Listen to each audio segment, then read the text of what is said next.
alive! It's alive! It's alive! It's alive!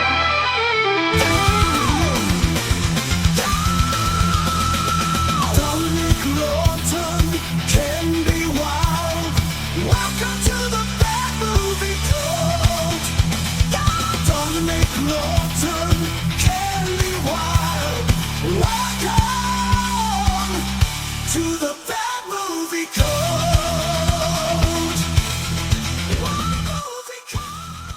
Hello and welcome to the Bad Movie Cult podcast, where each week we guide you through a film step by step, and at the end we decide if it's good enough or bad enough to be inducted into the Bad Movie Cult podcast. My name is Dominic Lawton, and with me my co-host, Mr. Kenby Wild. Happy birthday to you, ba-da-da-bow. Happy. Thank you, yes. No, you're too kind. Too kind. Fuck you know. And with us this week, joining me for my birthday celebrations, he's back again, due to popular demand, maybe. Or contrary to popular demand. Yeah, or against the massive backlash to having him on. It's Mr. Tom Ellis. I'm back, bitches. Oh, he's feisty. Feisty one you are. Oh. Happy 40th birthday, Dom. Oh, here we go. Okay, now. Yeah, it's Tom's birthday. I'm going to have a beer now. Oh, Yay. me too. No, I'm not. Whew, what a roller coaster. Tom's bought us birthday beers. Thank you, Tom. You're welcome. It's not working. Yeah, for my birthday, I've decided to cover Night Trap 2. No, it's not. Electric Boogaloo. It is one of my favourite ever films. I thought, let's cover it. Ken's going to do something similar, something for you to look forward to in July. But for now, we're covering the 1994 Alex Proyas film, The Crow. People once believed that when someone dies, a crow carries their soul to the land of the dead. But sometimes, just sometimes, the crow could bring that soul back to put the wrong things right.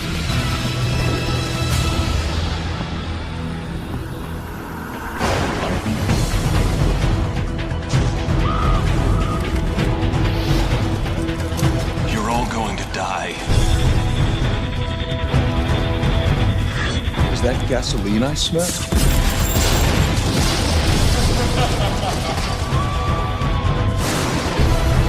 Victims, aren't we all?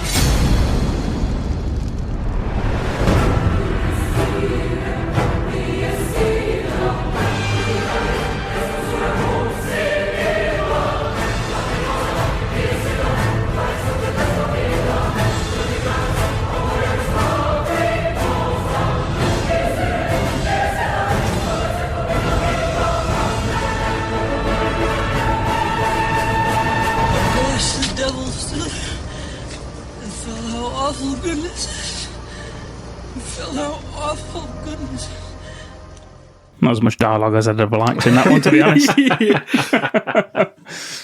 But yeah, here we go. The Crow, Ken. What are your thoughts on this movie? Obviously, one of my favourites, so interested to know what you think. Hate it.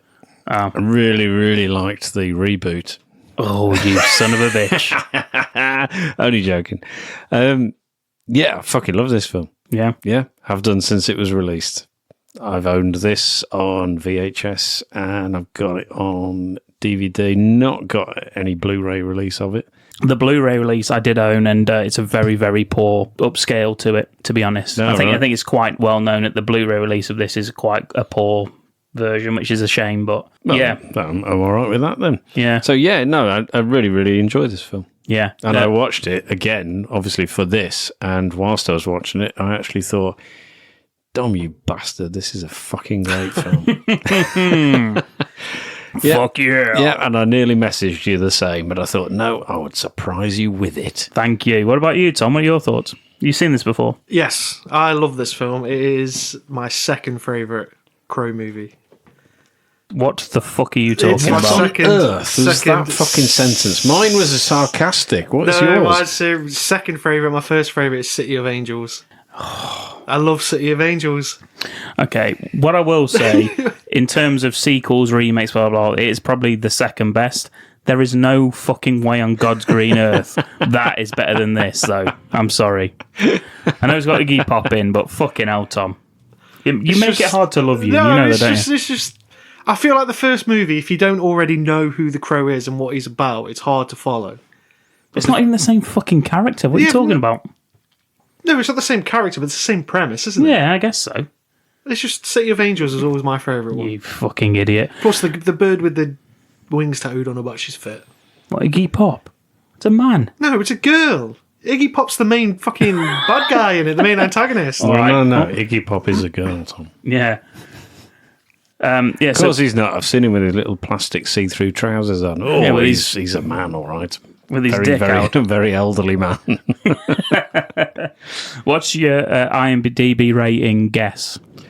Oh, this has got to be fucking high, hasn't it, this? I'm going to go 7.2. I was going to say 7.7. It is 7.5. Whoa! That's a high score for us. That is a very high As score. soon as we've already said how fucking much we all enjoy this film, I don't know if the vote at the end's will be worthwhile. But yeah. So obviously this film stars Brandon Lee as Eric Draven. This film is famous for the fact that Brandon Lee was killed on set. Let's get this out of the way now so we don't have to fucking talk about it for any much longer. Mm-hmm. It's a flashback scene where Eric has to come into the apartment and see that Shelley's getting attacked. In the film, you see Tintin throws a knife that stabs him as he walks through the door. That initial scene was supposed to be Fun Boy shooting a gun at Eric. They shot that with Brandon Lee. Fun Boy, Michael Massey, who plays Fun Boy, shoots the gun from about 12, 15 feet away. The dummy cartridges were exchanged for blank rounds because they were going to do close-ups on the gun. And it had live powder charge in it and a primer, but no bullet that allows the gun to be fired without risk of a projectile, basically. And the production company had sent the firearms specialist home early, who was responsible for the guns and was given to the prop assistant, who was unaware to inspect all firearms before and after handling them. He didn't realise you had to do that. So some of the dummy bullet cartridge was lodged in the gun, and he didn't check it. So when they reloaded it, there was an obstruction, it wasn't checked. He fired the gun towards Brandon Lee, came out as if he basically was loaded, this 44 Magnum that he was using, and shot Brandon Lee, mortally wounded him, shot him in the abdomen, died in the hospital. Michael Massey quit acting, never watched the film, got interviewed in 2005, told he still had nightmares about the incident. He died in 2006. But they did, with the blessing of Lee's widow and his family, finish the film. But I'm glad they did finish it because we got this film, which I absolutely fucking love. R.I.P. Brandon Lee. Because we do not know when we will die, we get to think of life as an inexhaustible well. And yet everything happens only a certain number of times, and a very small number, really. How many more times will you remember a certain afternoon of your childhood, an afternoon that is so deeply a part of your being that you can't even conceive of your life without it? Perhaps 4 or 5 times more, perhaps not even that. How many more times will you watch the full moon rise? Perhaps 20, and yet it all seems limitless. This is the point of view that this character is coming from in the whole film, because it has been brought sharply into focus for him how precious each moment of his life is. I love you. Say that again. I love you. This is the best role that I've had the opportunity to get my hands on in a film.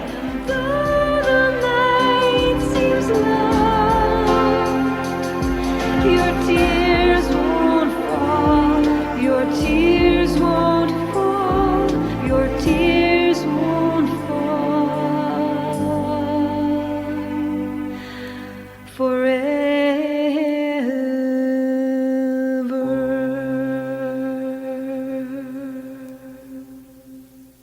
Beautiful. What a heartfelt message that was. Yeah, I'm just covering what happened, and we'll speak of it no more. No. And now let's have a bit of fun. Talking about the sequels, Tom's favourite, City of Angels, Iggy Pop, which I didn't mind, to be honest. I did quite like it. It's not that fucking good, Tom, you idiot. It's good. It's good. I don't think I've seen any of these sequels. Have you not? Have you No. not seen the Iggy Pop one? No? No, I've not seen that. I've not seen the Edward Furlong one. I've not. No, that's terrible, that one. Our mate from Valentine, David Boreanaz, he's in that. Oh, yes. No. Tara Reid, Oh, wow. Danny Trejo. Oh, creme de la creme. You've got Salvation, which is Kirsten Dunst. That's shit as well. Yeah, that's a bad one. And there's a TV show, Oh, yeah, I knew that. Yeah, I've never not watched the that. TV show. Stairway to Heaven, starring as the Crow. Anyone know? Mark Dacascos. I was going to say Will Smith. There was The Crow 2037, which was a sequel written by Rob Zombie in the 90s. Oh, that would have been a good one. Dear. I read the script. It's shit. Oh, It's Mad Max if he was a goth, basically. You'd appreciate that, Tom, being a goth yourself. oh, I'm not a goth. Can we stop these rumours that you keep making about me? All his fucking work colleagues know me as Gothic Tom. Yeah, so that was Goth Tom. Trying to stop some rumours that are obviously true. Yeah, so, we'll just ignore that. Got Tom's 6'2", jet black hair, long, big I beard, can't control the colour of my hair. I'm not going to dye my hair, am I? white as See, fuck. you can control it. You just pointed out you know Yeah, but how I'm not to. going to dye my hair. Just don't have because to. I've got long black hair, you're a dickhead. Just because I've got long black hair does not make me a goth. I don't know. Doesn't make you Brandon Lee either. So what are you going to say about that? Exactly. I could make a good Crow if they made a new movie. A slightly overweight Crow. Oh yeah, that sounds good. I think that's what the world's crying out for at the moment, isn't it? It's more realistic. It's Instead of more what they realistic. went for with Skarsgård, who's ripped as fuck, what they needed is slightly overweight one. It's more realistic. People can identify it Yeah, closer to home, kind of thing. that's true. Yeah, as Ken said, there was a remake, Bill Skarsgård. We've mentioned it. I have watched it. He looks like an emo fuckboy. He's FKA Twigs. They have no chemistry. I'm not even sure she's human. There's one good scene in the opera house. Yep. And the music's shit. Music Yeah, is it's not just- as good at all, It's apart from the opera. I don't like I don't like it. Speaking of music, Ken, we've got to discuss it together. 3-time platinum selling soundtrack. Fucking bought it 3 times myself. One of the only film soundtracks I've bought more than once is the soundtrack to this film. Yep. Let me list some of these songs off for you. You've got The Cure, Burn, which is one of my favourite songs from The Cure. They did it just for this album. You've got Stone Temple Pilots are on this, 9 Inch Nails doing a cover of Joy Division, Dead Souls. You've got Rage Against the Machine doing Darkness. Henry Rollins band's on it, Helmet's on it, Pantera's on it, doing a cover of Poison, Medicine, My Life with a Thrill Kill Cult, Jesus and Mary Chain, all on this one soundtrack. It's an absolute banger of a soundtrack. Yep. I fucking love this soundtrack to this.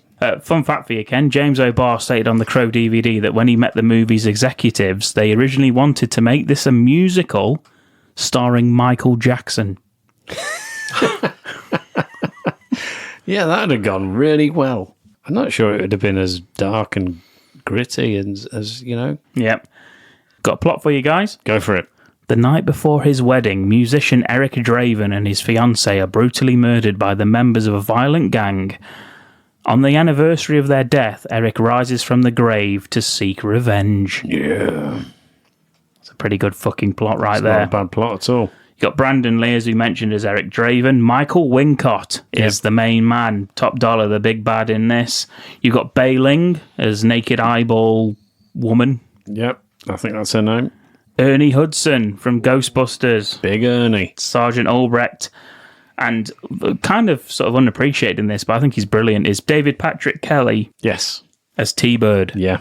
He's played some iconic fucking characters fucking hasn't has, he, yeah. throughout his time. Yeah. Got some taglines for you guys. Hit See us. which ones you like. It can't rain all the time. That's beautiful. Poetic. That's like the one thing I use that all the time. I do say that a lot, that line. Basically, whenever it rains. To be honest, that's fucking loads over here in the UK. In a world without justice, one man has chosen to protect the innocent. Sounds like Batman. Yeah, Yeah, not a big fan of that one. Batman, Yeah, that that's too comic book. Darker than the bat. The Batman again. Okay. Really? Nice one. Well picked up, actually. Yeah, That's why we've got Tom on. Believe in angels, not bats. not bats. Nothing is trivial. He says it. In context, it's a good line, but just saying that as a tagline, fucking make any sense. Real love is forever. No. It sounds like a Bon Jovi fucking song. It should have been, really. Got some keywords for you. Mm-hmm. Back from the dead. Nice. Vigilante. Nice. Saying boo. One of my popular searches on IMDb. Foul rape. There's a lot of Quite rape a lot in of this. that, actually. Yeah, there's quite a lot more rape in this than I remembered. Nude woman. Thank you. Nice. Nude dead woman. Oh, okay. Okay, I'll take that as well. Brother-sister relationships. I put that down on my notes. Yeah, I bet you did. Yep. Yeah, And of course, I've got two sisters. Not for me. Crow. Crow. Yeah. Ah, interesting. Interesting that people have sought out films with crows in it without knowing the film The Crow existed. Interesting indeed. It's alive! It's alive! It's alive! So we start. The city's on fire. We get a caption. October 30th, Devil's Night. Perfect name. We get the voiceover that we heard in the trailer about souls coming back to wrong rights.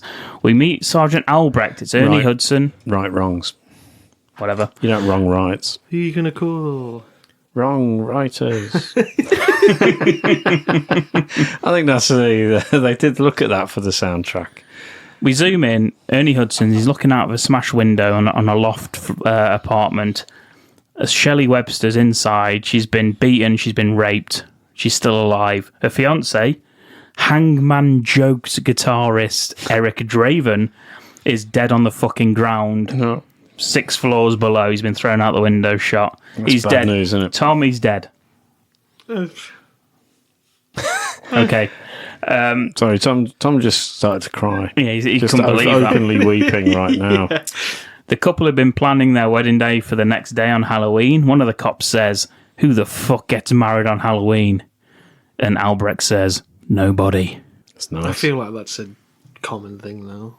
What, Halloween weddings? Yeah. Yeah, it's because you're a goth. Yeah, ooh, I'm so good. Oh my god, right, okay. Yes. Woo, yeah. And that's why we brought him on for this episode. Just You to see, give bully us me. the goth perspective of everything that we're talking about. Tom is dressed like the Crow as we're talking now. I don't know if you can hear the leather Yeah. creaking as he turns. There's 143 fires so far tonight. And That's a lot, isn't it? That is a lot. It's a lot. I don't know how fires. they can. Like, is that a thing? Could they be able to keep track of that many fires? What, the police?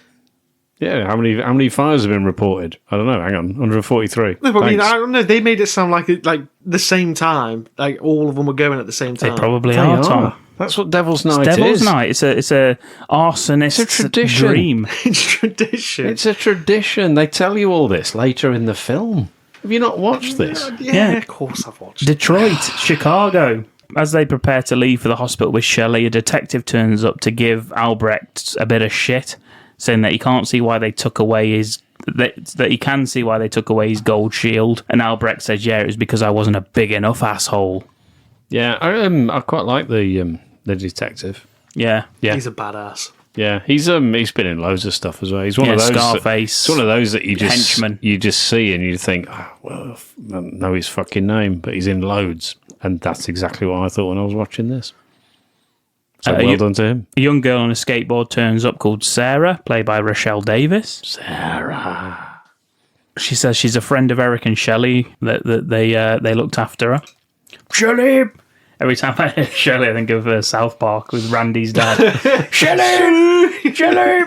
Kind of Albrecht. takes off the serious gravity of this film, though, Dom. Sorry. So I'd rather you didn't do that. How Thank dare you. you shit on my gothic heritage? Aha! Now he's embracing it. She's got a great voice, Sarah, Yeah.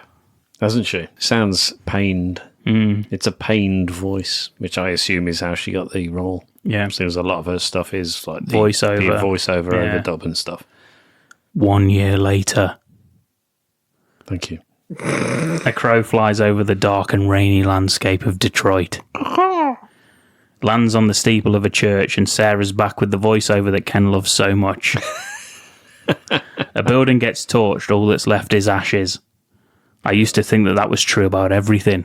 Families, friends, Tom Ellis. Fuck off. But now I know that sometimes if love proves real, two people who are meant to be together, nothing can keep them apart. Tom's very emotional. He's dropping shit. Okay. She's walking through the cemetery to drop some flowers off at the grave of Eric and Shelley.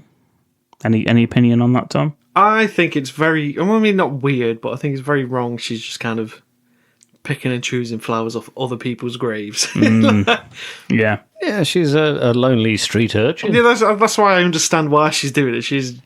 I mean, I don't know, does she live on the street? She does live on the street. She lives on the fucking streets. No, she has a mum. Yeah, she's out Sort on the of. streets. But she spends most of the time out on the street. She's out on the Yeah. streets more often than not. People who live on the streets don't literally live on the streets, Tom. They're just born on the streets. You get what I mean? Not me and Dom. me and Ken were born on the streets. Yeah, we've been riding the mean streets all our lives. Ken was brought up in the mean streets of Leamington Spa. That's not true. But I have lived there. Yeah. And I conquered those streets. I took those streets back for the people. And then I left. My work here was done. As she drops flowers at Eric, she only puts a couple of flowers on Eric's grave and more on Shelley's grave. She puts one. Yeah. She puts one on Eric's. Bastard. A crow lands on the headstone of Eric Draven. She says, "What are you, the night watchman?" And he says, "Yeah, I fucking am, actually." He said, I'm a crow. Listen here, bitch. How do you not know that? What have you been doing? Living on the streets Yeah. with no access to ornithology books. No, you don't live on the streets. You live in a house. That's what the crow says. Because it's a goth like Tom. Negative review. Yeah, really pedantic. It's not a negative review. I'm just saying, you can't live on the streets if you have a fucking You don't home. literally live on a street. Why would they call it living on the streets then? If you don't live on the streets. Downtown ghetto on the streets of fucking the city. Down on skid. I once heard I was on the I was out walking the streets of town, and there was this the lady that sells the Big Issue. Oh, she's Right. always there. Right, no, that's the part of the story. And the Big Issue, I don't know if you have it anywhere else other than the UK, but it's like a job that they give to the homeless and like underprivileged, The feeble. where they get to pathetic. they get to sell like magazines about how pathetic and feeble they are. And they get £1, and they use it for, I don't know, some sort of shelter or some bollocks, I don't know. But there was this one, and she was there, and she was shouting Big Issue, and this woman walked past and said, "Oh, here you are again. Don't you ever go home?" And I just thought, of course she fucking doesn't. She hasn't got one. And if she has, she'll lose her job selling it, won't she? You selfish bitch. And off she went. And she didn't stop to listen to my tirade. She went in and bought herself some sort of pancake from a shop. Some sort of pancake. Yeah. What shop sells pancakes? Does Greg's sell Greg, I'd pancakes? imagine I don't think they fucking do. Well, whatever it pancakes? was, she went in to buy herself a delicious pastry treat. I didn't check what she was buying, Dom. I was walking past thinking, how dare you mistreat this elderly old homeless lady?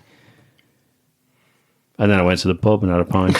I thought, fuck that. In her honour. Yeah, I thought, fuck that shit. True story. Anyway, she fucks off anyway because it starts to rain, and the crow starts tapping with his beak on the headstone of Eric.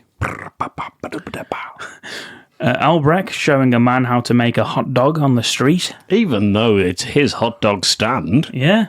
What a cheek. I wouldn't teach you how to be a goth. To be honest, if I was at a hot dog stand and they put the onions on top of the hot dog, I would be pissed off. Yeah. What the fuck are you talking about? Where are you supposed to put them? The onions go Underneath. under. You fucking No, 'cause mad when you- bastards. no, 'cause when you put bite into everything it- on top. No, Not onions. No. Because if you bite it, then the onions won't fall Yeah. out, will they? Because it's underneath. You put Onions everything on first. top. No. Everything goes on top. No, Sausage in the first, then the you sauce on top. slather it with shit. Onions underneath. Slather it with shit. No. He wants sauce first, lots of onions, and then the hot dog. That's what Ernie Hudson does. No. Is It that how does. they do it in the street vendors? No, it isn't, because Ernie Hudson wants him to do it his way. No. I agree with his way, though. No, well, I agree. Now the hot dog's here. I agree with the street vendor. It's his fucking livelihood. He knows how to do it properly. Yeah. But the customer's everyone's always fucking right, Ken. Me, isn't it? Well, it's if he wants also me to come back to egocentric. his stall, he'll do it my way. No, well, I wouldn't want you to. I wouldn't want you to come back to my store if you're going to tell me how to do my own job. He's lost £1 then. To be less said about that, the better. To be honest with you, though, it looks like Ernie Hudson's the only person that ever goes to this place. So Then he should already know how he wants it and treat him accordingly. That's Yeah. true. But if he maintains that his way is correct, who is Ernie Hudson to tell him he's wrong? Apart from a former He's a fucking Ghostbuster. I was about to say he's a Former Ghostbuster. Ghostbuster and policeman. Sarah turns up, and Albrecht tells the guy Sarah bloody loves a hot dog. Tom, how do you eat a hot dog? All in one? What, like a fucking snake? Yeah. No, Like a sausage gobbler.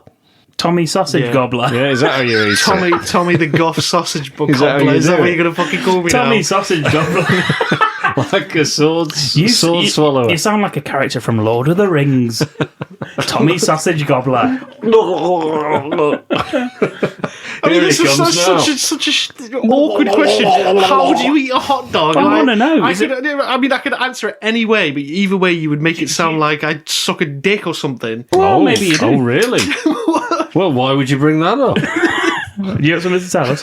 Do you I do eat it a hot dog in about 3 bites, sideways? front to back. A big joker Work smile. the shaft. Front to back, work the shaft. Ken, a lot of sauce on yours?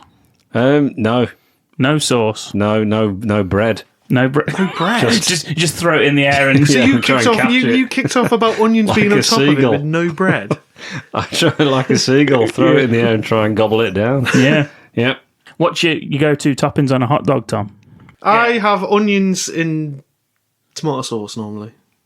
Tomato sauce goes on top, onions go underneath. Still go underneath. You can't all say goes that on top. when you don't have a fucking bun. Apparently, you just eat the sausage. Yeah, with onions. I have thrown an onion in the air. He squirts the ketchup, the onions, and the hot dog, throws them all in the air in one go, and tries to catch Yeah, them all. because the weight and the gravity of them all, they'll all just come down at the straight same time. through. They all come down at the same time. I've seen him do it. Yeah, easy as that. Each to their own. I If suppose. I'm particularly continental, I'll throw a little cheese slice and have that as well. Depends on my mood. If I'm feeling luxurious. Has anyone seen those videos when you throw a cheese slice on a baby's head? someone's fucking forehead. yes, I have. And it stops the baby from crying. It's soothing. I don't know if it's soothing. I think it's just more shock. I like it though. It does stop them from it's crying. soothing and shock. They're thinking, why the fuck is this cheese slice on my head? Yeah. And that's enough to stop them crying because their mind's gone elsewhere. Raising children is all about distraction. Raising That's- children is easy. That's all you do. You Well, it's distract easy for them. you, Tom, because It's you make easy. your missus do it. No, I don't. No. Raising children is easy. I'll say it. And that's what you wanted from listening to an episode about the crow, isn't it? Parental advice from a goth. From a big goth who eats hot dogs the long way. Yeah, from a sausage gobbling goth. There you go.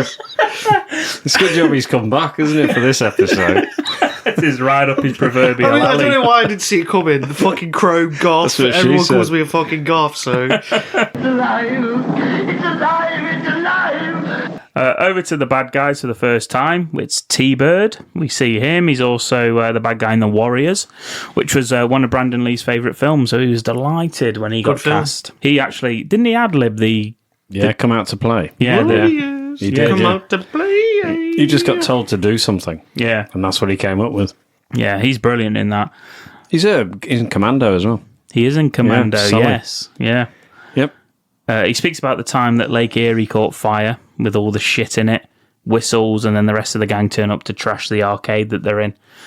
Back to the cemetery, close up on a crow as the ground starts to swell and break up, and the lid of the coffin opens up and Eric Draven appears, climbs out the coffin, starts screaming into the air and convulsing and shit. Nice. The eyes back in the head. Yeah, it's very cool, that scene. We get the fire it up line. Isn't it cool when you've got a catchphrase when you're in a gang? Oh, fire Fire it up! Fire it up. Yeah. Potatoes, anyone? Could that be ours, you I reckon? think it is. That should be ours. Potatoes, anyone? Potatoes, anyone? Yeah, and we just all like lift a potato in the air Yeah. or juggle. We're juggling potatoes to each other like in a me triangle. Me and Tom lift you in the air, and you've got a potato in your hand. Yeah, really Is it big. a raw potato or is it like a jacket potato? Stupid. You It's a idiot. Fucking raw potato. Nobody What the wants hell? that. Who the I'm just fuck wants thinking a maybe raw- you want to fucking eat it after. I don't know. No one's No one's eating a raw potato. It's no use to anyone if it's raw. I've seen people eat raw potatoes. Well, you're a madman. It's no and use so to are man those nor people. beast. It's just what we do in the Gothic community. Doesn't that give you the shit? What, eat raw potatoes? I don't think you lot do, to be honest. Goths out there, if you're awake, it's quite early in the day. Anyway, yeah, fire it up. They scream that. They run out of the arcade. They speed off in T-Bird's car, which is a fucking beauty of a car. It's Typical very American. Nice, very nice. But they do slow down because they see Ernie and Sarah. His name's not Ernie, it's Officer Albrecht. And Sarah, they're eating their hot dogs. They've linked arms. Bad people on the street tonight, says Albrecht. Then the bomb goes off. And then Albrecht runs off to investigate it. I find it strange he runs off when his car is That's parked true. behind him. Yeah. How far away is the bomb, though? Well, they did speed away, Well, so they, it's got to be... drove off, didn't they? Yeah. So it's got to be a fair... It's got to be at least a mile. 5-minute drive. Maybe that's not his car. What, the police car that he arrived in?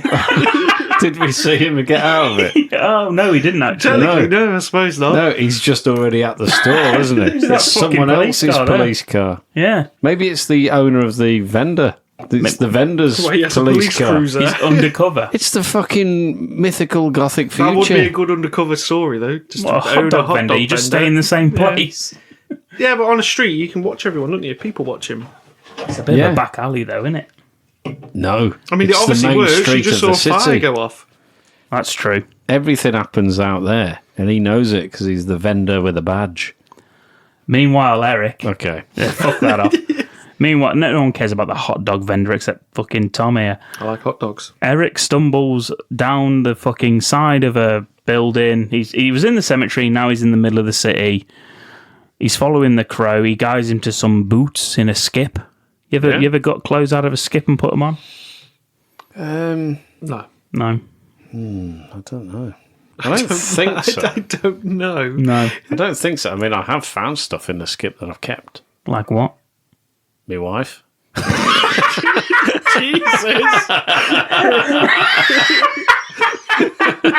It's alive! It's alive! It's alive! He eventually finds himself in his abandoned apartment. This is absolute shambles, this fucking apartment, as I tell you. I don't understand why a year later his apartment is still police taped off. Well, Well, because he was fighting against the evictions and everything, and so I guess after that was happening, Yeah, I suppose maybe his the building's evictions, empty. the evictions have yeah. taken place because they were the only ones who appealed against it. I don't think it was evictions. I think it was like code, Fucking geeks. like health and safety Aren't they? in the building. Oh, we need more health and safety. They were That maybe they More deserved smoke it. alarms. They were Who cares? petitioning. They were Yeah, especially petitioning. during when everyone sets fire to everything. We need more smoke alarms. That would be annoying. Fuck off. But this is what the gangs say when they turn up at the when What, you you see the don't need- flashbacks. You don't need more smoke alarms. Suck my dick. Excuse me. What? Maybe later, Tom. Goodness me. Yeah, so he breaks in. That is true, though. Why in like a place like Detroit, where like surely housing is like No, you wouldn't want to move there. Not what happened to the previous tenants. I'm Yeah, sure I mean, the that first gets couple, pointed out. couple Some of months. bag-headed wanna but, move in. Yeah, I mean, if I was Can't living afford there the and someone goes, fucking "Oh, rent." That's true. It's a big I will place. give you this massive, spacious attic apartment. By the way, someone died here, so we'll give you it for At my hand. for so much off." I'm like, yeah, fuck yeah, I'll move into there. Yeah. Would you? Yeah. Yeah, me too. To But be then honest. but then you'd be owing the money to Mr. Top Dollar Big Business. I just who's wouldn't an complain evil, about the place. evil criminal mastermind. If we're all who can honest, kill you at any time, and you'd never get any out of it. You'd be dead. if we're all honest, when you look at the flashbacks in the film, that apartment looks fucking incredible. It's a big. I can't see big any thing. downsides to it. Apart from Paying like, money to murder, Top Dollar. apart from Yeah, I don't care. murder, whenever anything. If Michael Wincott asked me for money, I'd give him it. I mean, that's fair enough. Do you know what I would. noticed? He's like a really big 80s, 90s actor. Who, Ken? No, he isn't. No, very much. but then you just Sean. never see him again. What? Oh, Wincott. Yeah. No, he was in one recently. Jordan Peele. You're a madman, Tom. You're a madman. You've You don't only know- ever Yeah, but seen three films. he's better in 90s. Well, yeah, in the that was 90s, his- he was like always in. Yeah, he was in Robin Hood, Prince of Every other Yeah, film. Robin Hood, Prince Yeah, of he was, Thieves. yeah. Yeah, he was. Yeah, that's true. He was in The Three Musketeers, playing pretty much the same character as Robin Hood, Prince of Thieves. That's very true, Tom. It's his heyday, but at the same time, he's still in films. He was in the big Jordan Peele film recently, playing a lunatic alien hunter or whatever the fuck I he was didn't watch doing. that. Oh, you're not missing much. And I'm not a Jordan Peele fan. I don't get the fucking. I am a Michael Wincott fan, though. Ken is a Michael Wincott film. I don't know if you know. Which you didn't know. You didn't know he was in Me, did you? Oh, Jesus. Well, Yeah. I had a suspicion. Yeah. And And his brother Jeff, yeah. Yeah. And his brother Jeff. They're both in Me. Jeffrey Wincott, big action film star. Jeff Wincott, Martial arts master. yeah, Great films. friend of the podcast. It was. Well, his wife is. Yeah, I think they've skipped X, Oh yeah, it's because Ken basically aka Twitter. we got a bit of backlash because Ken called Keanu Reeves a cunt, and also Patrick Swayze, the two most beloved actors of their I generation. mean, Patrick Swayze is a bit of a cunt. Okay, great. I didn't actually. So Tom has. I didn't. I never even said that. So you've it's entrapment. That is. We've got you, Tom. Everyone get it. Tom doesn't even like Swayze. Slander. Taking the heat off Ken here. No, I didn't. I just I had comments. That's all. Ken just hated his very being. Anyway, he arrives in his old flat. There's a cat there, Gabriel. That was his cat. When he picks it up, it ignites memories of the night of their death. Gang turns up after a complaint to the Department of Housing about violations in the building. T-Bird gives us the bash the devil Bet stud. that was wasn't it? She's the one who's writing complaints. Yeah, He's not gonna. He don't give a fuck. Men don't write No, they complaints. did no. no, that's true. She's done that. She brought it all on herself. Women, huh? Bitch should die. Hey? Have you ever complained about your house you're in, Tom? You're in? No, the wife. Your house you're in. The wife has. Yeah, I've I was not. going to say, I bet Yeah, your Fran missus has, yeah. No, you just go like that. That's fine. Just Yeah. name Yeah, checked his exactly. wife. That's what you do. That's what you do. You go like that. Fuck it. It's okay. Doesn't matter. We're going to keep you anonymous, Fran, but he's just fucking said your name now, so there we go. Fuck you, Fran. Wow. She'll never listen to this. It's the same with you and your missus, Ken, Well, to be no, honest. but mine's had ample opportunity. We've done fucking 100 episodes. This is Tom's only second. Yeah, Surely she'd be she'll listen. listening No, she for won't. support. You're overestimating how much Fran gives a fuck Fran about what doesn't Tom care. does. Oh, I could do whatever I want. She don't care. To be honest, the more I hear you two speak together, you've pretty much got the same life, to be honest. all right. Oh, fuck you, I Fran. mean, I can literally, I can send her a message now going, oh, by the way, I'm going to the pub. And she'll be like, yeah, okay. oh, Oh, fuck no, you. that's definitely not Ken's fucking life. No, that's totally different to mine. So T-Bird, he gives us the abash the devil stood and felt how awful goodness is. He says that quite a lot in this film. Would you like another beer, Kenneth? You've I've got another bit. finished that quite quick. Who are you, his fucking wife? I'm just making an observation. We see the gang smashing the place up. They hit Shelley. Eric comes back home. This is the shot that I'm talking about. Tintin throws the knife at him. Take it the film wasn't filmed in chronological order then. No, but films very rarely are, I aren't know they? that, yes, but I'm just Yeah. clearing that up. It's not this early in the film that this happens. No. Okay. Although there was large sections that were cut, like Michael Berryman was supposed to be in this film. Oh, He was supposed to be the skull cowboy, which in the graphic novel is like a sort of skeleton cowboy who sort of guides him, tells him what to do. But none of that was shot before Brandon Lee died, so Michael Berryman got paid for the film but never actually did anything. like the Dirt Master. Exactly like the Dirt Master. Yet another incredible character name for Berryman. Yep. Faces of the attackers stick in his mind as one by one they rape Shelley. It's a bit Fun boy harsh, goes isn't it? first, though. Excuse me? What? What did you say? I said fun boy goes first. It's a little bit harsh as well. There's harsh scenes, aren't there? Yeah, Of just I think the flashback. To be honest, I think and I've said this before, you don't need loads of the film to establish a backstory for characters and make them so that you know they care about each other. Literally in the flashbacks of this film that only happen 5-10 seconds at a time, you already get the feeling that Shelley and Eric love each other. Yep. Just through those flashbacks of trying the dress on, you get the feeling that Sarah was important to them and she was there all the time. Just the little scenes of them saying "I love you" and the scene where they go up to the loft and there's candles. That's all you need. You don't need 30 minutes of the film to establish that shit. No. If you do it properly.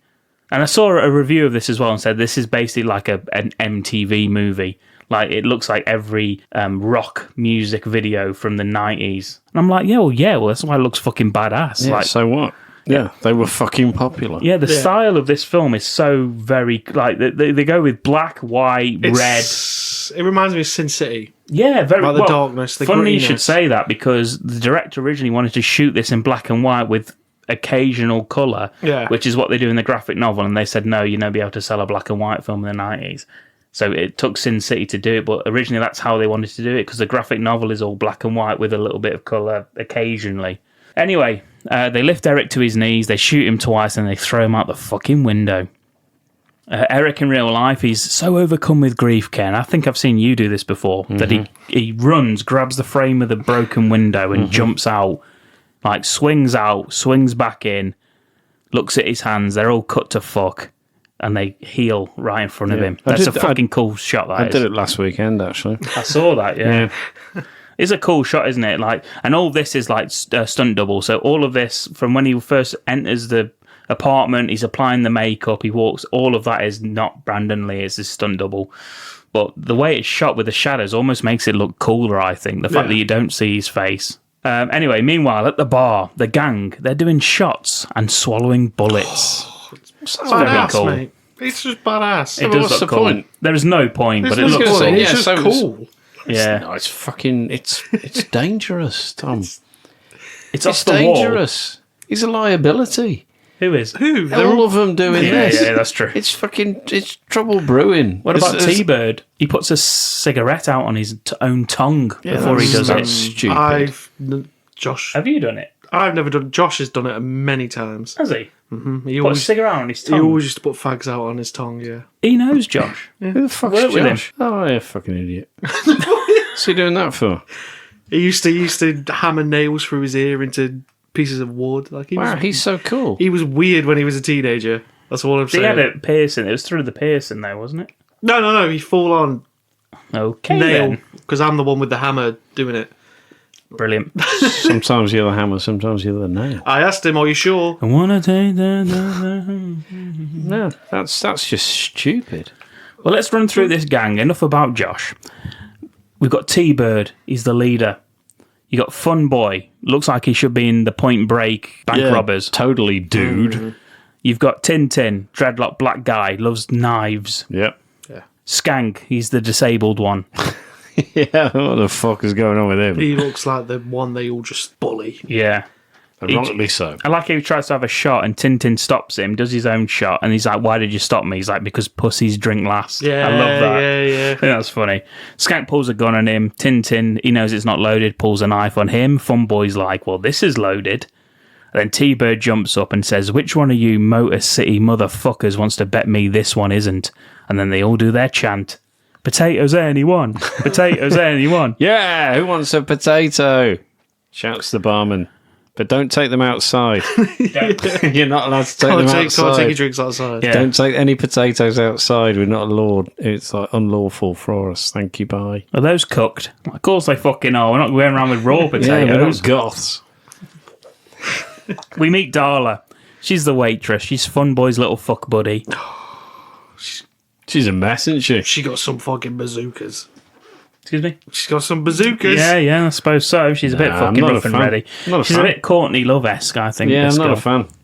Tom just likes tits, though. That's why he likes you, Ken. Oh, thanks, man.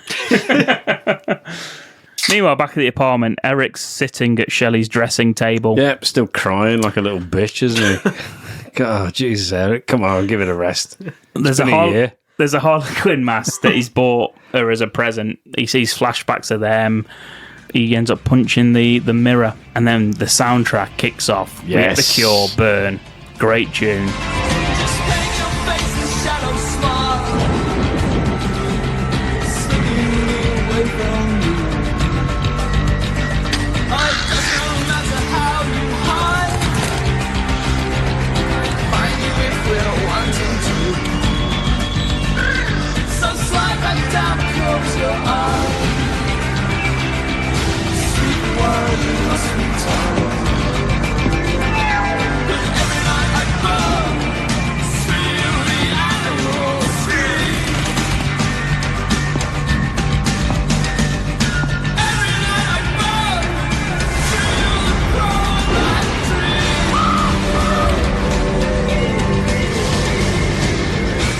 It's 15 minutes in, by the way. Yeah. We get the soundtrack kicking in. We don't really let up now until No. the end of the film. So the next hour and 15 minutes, we've just got the soundtrack. It's beautiful. Which is fucking superb. Like, Absolutely why not? beautiful. He applies the iconic makeup, gets himself dressed. Which Brandon Lee did apply. That's one of the famous notes that he did that makeup himself. Yeah. I mean, later on when it's supposed to look worn and stuff, he'd apply it the night before and sleep in it and then come to set. So it's I like... didn't know So that. it would look old. That's cool. Yeah. So it would look older and rather than freshly applied every time we see Yeah, him. because he had an issue with the fact that he would come on set and it'd be like fresh every single time. He's like, well, he's only applied it once. You only see him apply it once. You know, like Sting from the wrestling. Yeah. Well, he got that from this film, didn't he? Of course he bloody did. He draws he has black eyeliner around his eyes. He has black lipstick on his cheeks. He draws like, I guess, like tear tracks. Does it supposed to be? It's the Harlequin Yeah, mask, isn't it? It's Harlequin. just what- Yeah, it's up and what down. that looks like. And the sort of Chelsea grin on his lips. Walks towards the window. CGI used for that. But that whole scene of him putting the makeup on with Burn and him walking towards, that's fucking cool, that scene. Yeah. It fucking is, yeah. Yeah. Guided by the crow and sharing the crow's, he can see through the crow's eyes and stuff. It's like Game of Thrones, isn't it? Yes. So Game of Thrones did that, didn't they? Yeah. Where you could see through the crow's eyes. Yeah. Yeah. We meet Tintin. He's at Gideon's. He's selling stuff from people he's killed. He's selling a leather purse with blood on it. Gideon says he's actually played by Joe Polito, who I know mainly from this, but also he's from The Big Lebowski, Yeah. which is a film I love. He's a pawn shop, isn't he? In this, He always the pawn seems to shop play owner. the same Yeah. character. Yeah, sleazy. Yeah. Yeah. He's also in Always Sunny. He plays Danny DeVito's brother, which I'm like, yeah, good casting. That makes perfect sense. And he tells Tintin to lock up. And as Gideon, as he does lock up, we get Dead Souls by 9 Inch Nails, cover of Joy Division. But this version for me is fucking superb, especially calling me. the fact that it's twinned with watching Eric run across the rooftops. yeah, free Fucking running. just one of my favourite scenes of this film is Eric. He like jumps that. Oh man, so good. He falls off a building, lets himself fall off a So building. cool. That's cool. It's such a cool fall. There's so many like cool shots in Yeah. there because I do get the MTV rock music video style. It does look like it, but it's fucking cool. That's why. No, agreed. Yeah. I'm just not going to say cool because you two have gotten that covered. How would you say it besides cool? Wicked. Awesome. Yeah. Yeah. Wow. Wow. Whoa. Yeah, he lands on the floor. He starts laughing into the air. Tintin, meanwhile, is walking down the alleyway, lights his cigarette in a... There's a lot of this. You never see this anywhere except America, the trash cans on fire. Yeah. That people are sitting around, they'll do the doo-wop. I think it's for the homeless people. That's I don't think there's anyone Yeah. doo-wopping in this one. No, is there not? It's a lack of doo-wop. Jesus Christ. Not that kind Tom, of. No. No one's scatting in the bins. You know, Tintin and the Crow are having a face-off and there's a tramp shitting in the alley next to them. Sorry. Don't be that kind of scatting. I'm the scat man.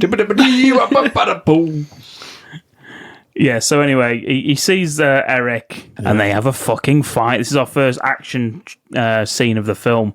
I really do like it. They have a fight in the dirt, in the mud, with the knives. He thinks he's a crackhead, basically. And he tells Tintin about the murder he committed last year. Motherfucking mom. Listen! I'm sure you'll remember. You killed them. On Halloween. Yeah, man. Okay, Halloween, yeah. Some dude, some bitch, whatever, man. Her name was Shelley. You cut her. You raped her. Shelley, yeah. I shanked her pink ass and she loved it. Murder, man! Murder! Let me tell you about this. It's fun. It's easy. You gonna learn all about it. Starts throwing knives, but Eric knocks them out the air. And the last one, he's like, come on, hit me again, throw it. And he throws it right at him, and Eric catches it between his hands. Like a Dudikoff in American Ninja. Yeah. Yeah, that's what I thought. That's why I got flashbacks. Flashbacks to the dude. He grabs it, throws it back at Tintin. It impales him in the shoulder towards the wall behind him, and we get one of the best lines of the film. I'd like you to meet two buddies of mine. We never miss. Try hard.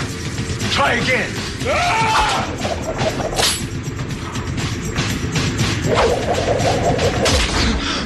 Victims. Aren't we all? What are your thoughts on that first kill then, Ken? Very, very good. Yep. He's shows that he's not entirely invulnerable, of course, with a little bit of weakness, gets kicked back, gets hit by the pipe and everything. He can suffer, but the suffering that he's already faced overwhelms. So yeah, I'm a big fan of that first scene. Probably the best in terms of. Actually, I don't know. Maybe T-Birds might do it, but I do really like that scene. Yeah, victims, aren't we all? Is a great line. That is a very good line, isn't it? Meanwhile, at the local club, it's called The Pit. Yep, live band. I'd fucking love to go here. I would go to a pub called The You'd Pit. go to The Pit, wouldn't you? Damn right. You've got Medicine playing on stage. They're playing Time Baby 3, which really suits that look. Like that, just very cool. T-Bird and Skank, they turn up. Skank goes to the bar. T-Bird goes upstairs, and we meet Tony Todd. Hello, Tony. Tony Todd, Candyman. Candyman. Yep. If you say Tony Todd 5 times, oh no, hang on. No, forget it. Forget it. Carry on. He looks very cool in this. He fucking does as well, doesn't he? When Yeah. he puts the hat on, innit? Yeah. The hat. A lovely The little hat. fedora or whatever it is he wears. Yeah, the little. No, it's like a birthday hat, Little isn't it? pork pie hat. Yeah, there's a little paper crown like you get from Christmas crackers. He's got one of them on his head. Yeah. Yeah, because he's a menacing Can you imagine enforcer. wearing that with that fucking sniper?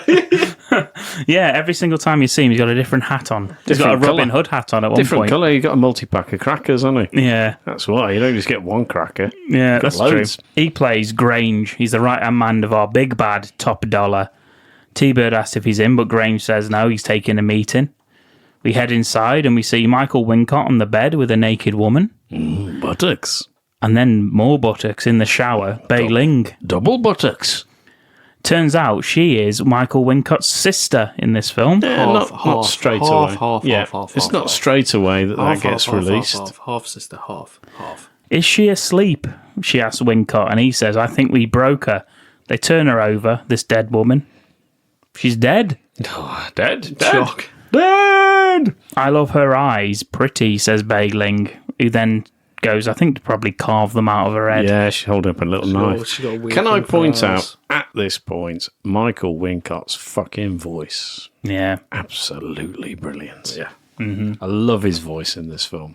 He's got it in like, obviously it's the same voice, but in this film it really fucking lends itself to the deep, gravelly fucking voice he's got in this. Plays a good villain. Absolutely Yeah. love it. He does play a good villain, yeah. He does indeed. I think she's some kind of mystic, isn't she, as well? Bei Ling in this. She gives us a load of bullshit every now Yeah, and then. she got some weird thing with eyes, hasn't she? So. Yeah, she's not like in the graphic novel, this character. This is literally just for the film. I don't think she ever gets a... I think, like, the name... Like, you can see the name is Micah, but I don't think she ever gets mentioned by name in the film. We can see Sarah on a skateboard. She goes to the bar from earlier. Dara's on Funboy's lap. Funboy tells Sarah to go play with her dolls. Dara gives her some money to go buy food, and she says, somebody already bought me dinner. The police. Yeah. Ernie Hudson Yes. from Ghostbusters. Sting. Yeah, and he's like, what, Sting with the mask in the wrestling? Where did you get that idea from? No, Sting from the rock group, The Police. Oh, okay, I didn't understand. I do apologise. Anyway, Back onto the film. Go away. She takes the money and leaves. Funboy takes the piss out of her. Darla laughs in her fucking face. What a bitch. Using Tintin's memories, he finds out he needs to go to the pawn shop.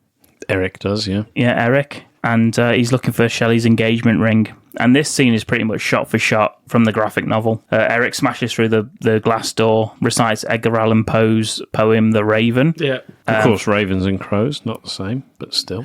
Fun fact for you, though. Please do. There are no crows used in this film. That is fun.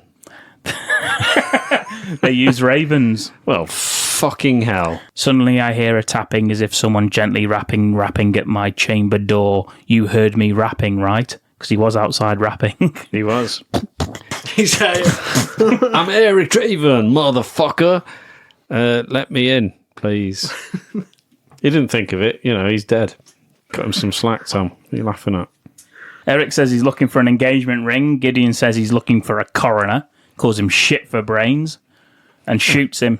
Oh, dear. The hole heals up, and we get the shit on me line. He says it too often, doesn't he? Shit on me is not a fear. It's not a phrase. You don't shout that out in fear, do you? Shit on me. Have you ever said that to anyone, including your wife? No, obviously, Okay. no. I've said it to Tom's wife. Oh, yeah. Yeah, so have I. She didn't. No, me neither. No, you've trained her well, Tom. Thanks. It was a test. It was a test, Tom. It was a test on your behalf, and she's a good one. Keep her. He throws Gideon around the place, beats him up a bit, stabs him through the hand with a knife, asks for a gold engagement ring, said it was pawned a year ago by Tintin, and he confided that in me before he ran out of breath. And we cut to Tintin's body, but getting carried away by the coroner. There's about fucking 12 knives sticking out of him.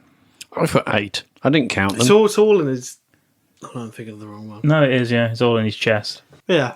I know which one you mean. Yeah, you're on about, yeah. Yeah. Ulbrecht's on the scene, tells the detective who Tintin is, and Ulbrecht gets sassy, and the detective tells him that he's just a beat cop now, so watch his fucking mouth.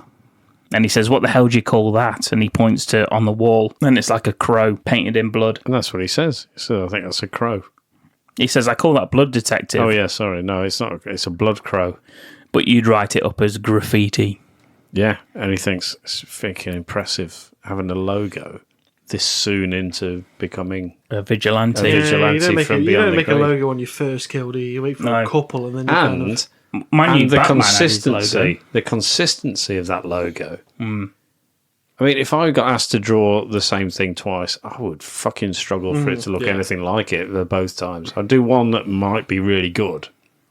Wouldn't necessarily be the first one, but I'd be one that I'd be happy with. Yeah, there's always one that you... maybe 2 or 3. Yeah. I'd be thinking, oh, that's the better one. But then if I got to have to do it again, I'd be like, no, can't you just take a print? There's always one you look back on and you think that's the best one. Yeah.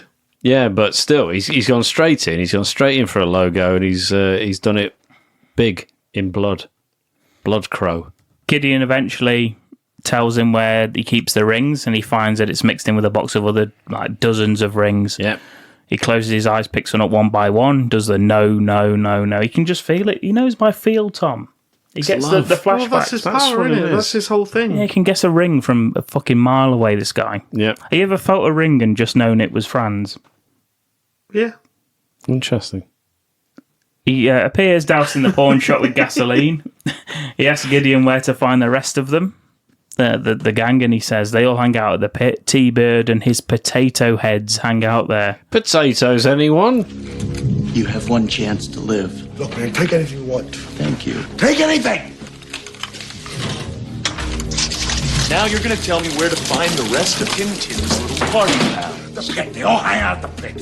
Little T-Bird's little potato heads hang out there. And Fun Boy, he lives there upstairs, all right? Fun boy. Hold still. Each one of these is a life. A life you helped destroy. Come back now. Don't kill me. I'm not going to kill you. Your job will be to tell the rest of them that death is coming for them. Tonight.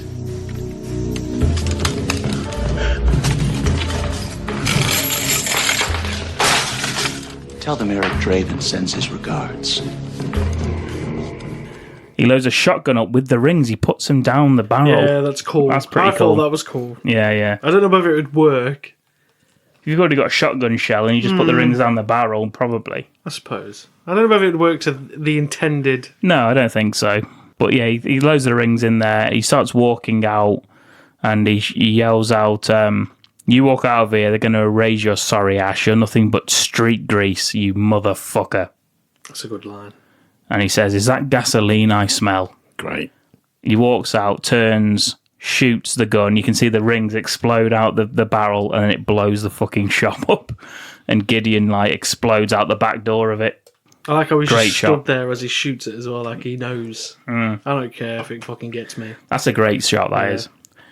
Sarah watches at the bar as her mum goes upstairs with Fun Boy. The bartender seems a nice enough guy. He's chatting to her. Yeah, he just says, Unless he's a paedophile. he just says, don't take your drinks outside, please. Sweetheart. Yeah, that's Tom. What do you mean that's Tom? You're the bartender in this You're the scenario. bartender. You know what bartenders... I was a good bartender. You know what bartenders say I'm a good in bartender. the 70s. I'm a good bartender. I'm a good bartender. Hello, I'm a good bartender. You got the job, buddy. Eric meets Albrecht, who turns up very fucking quickly to that explosion, to be honest. It's because he's running, isn't it? He's just run past 3 other police cars who got there on foot. Since the hot dog stand, he's still been going. Yeah. So I'm He's not sure. stopped since. I'm not sure if any of these police cars are mine, so I'm going to have to just run.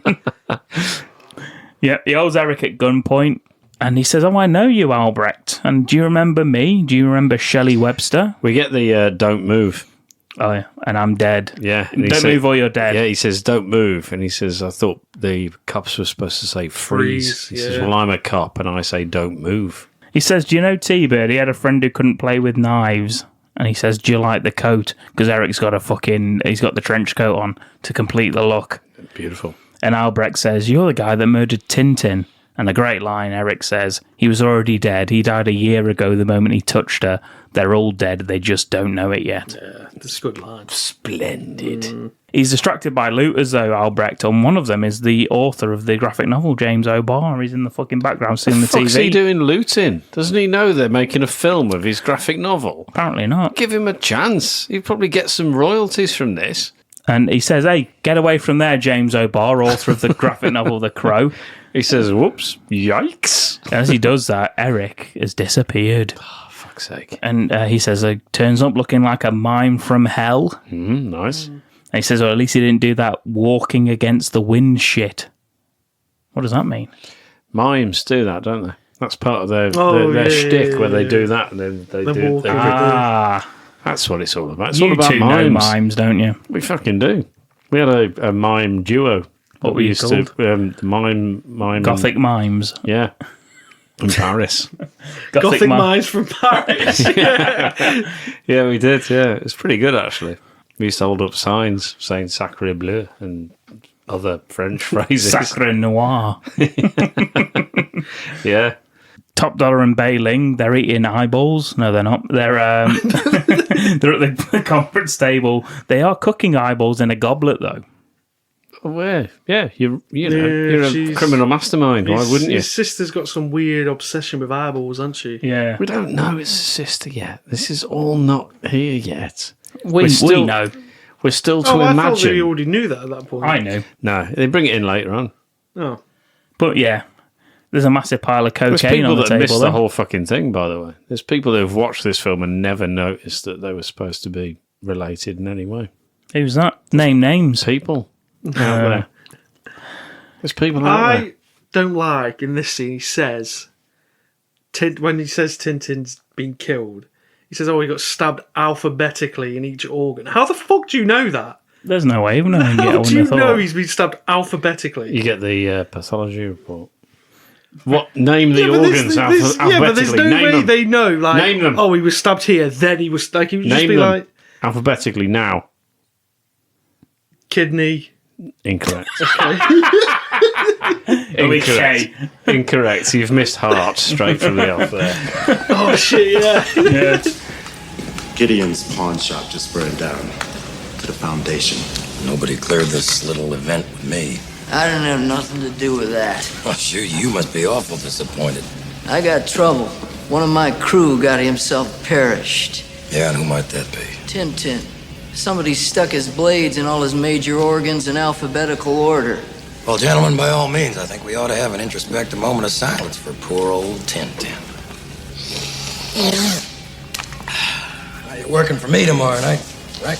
Whatever you say, I can do. Good. That's very reassuring. I still ain't heard the story on why Gideon's burned down. Is that a natural catastrophe or act of God or something? Call it my need to know. T-Bird turns up. I've got trouble. One of my crew got himself perished. Tintin, someone stuck his blades in all his major organs in alphabetical order. Top Dollar says, how the fuck do you know they were done in alphabetical order? Name them. Name them now. And he's like, kidney. And he's like, no. Don't be stupid. Why would you start with K? But anyway, Eric saves Sarah from a car while she's skating. She says, what, are you supposed to be, a clown or something? He says, sometimes. That's nice. I feel like that sometimes. Do you? Yeah. The tears of a clown. Yeah. Just a clown to cheer you up when you feel down, whatever the lyrics are. She says, I wish it would stop raining just once. And he says, go on. It can't rain all the time. He said it. Beautiful. The line. She says, Eric? Looks round and he's gone. She just sees him just like stood over the different place. Trying to get over the fence. It can't rain all the time. I think it's one of the best quotes from this film. Yeah. Well, no, ever, because it's kind of justifies that no matter how shit everything is, it can't be like that forever. Yeah. So it can lend itself to like scenarios of life, can't it? It's just like, oh, why is everything so shit? It won't be all the time. Yeah. It's one of those, but the rain they've used to use that as a phrase for like upset and yeah. I mean, I do love that quote. I really do love that quote. Let's go, you creep!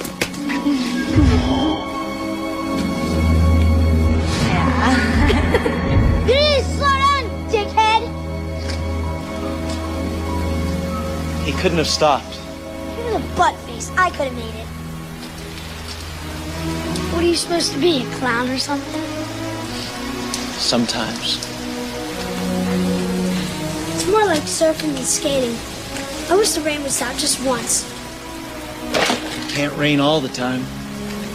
Eric?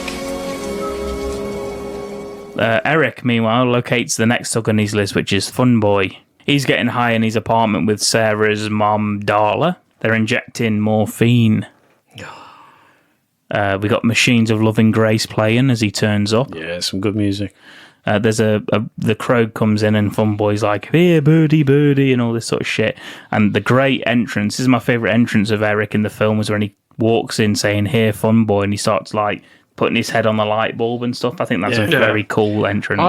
I actually wrote that, having not seen this for ages, it's kind of made me think of Heath Ledger's version of the Joker. I think, there's a lot of that in this, isn't there? But this scene was the first time that I got that. Where he was acting silly. Yeah. Where he's just doing that with the light bulb, and he's and here, Fun Boy, because he's like, here, birdie, birdie, and he's just repeating it back, mocking him. Yeah. But no, that's obviously the whole look's kind of similar, isn't it? Long, dishevelled hair and like a makeup that's a bit sort of half-arsely applied kind of thing. Yeah, but this was the first point that I wrote it down. Fun Boy puts his gun up to Eric. Eric puts his hand over the barrel and says, well, shoot me then. And he does. It shoots him in the palm. Eric pretends to be injured, turns around and shows that his hand rejuvenates in front of him. Tell me, he looks through the hole laughing. Yeah. That was good. Yeah, good soon. Fun Boy says, Jesus Christ. And Eric says, stop me if you've heard this one. Jesus Christ walks into a hotel.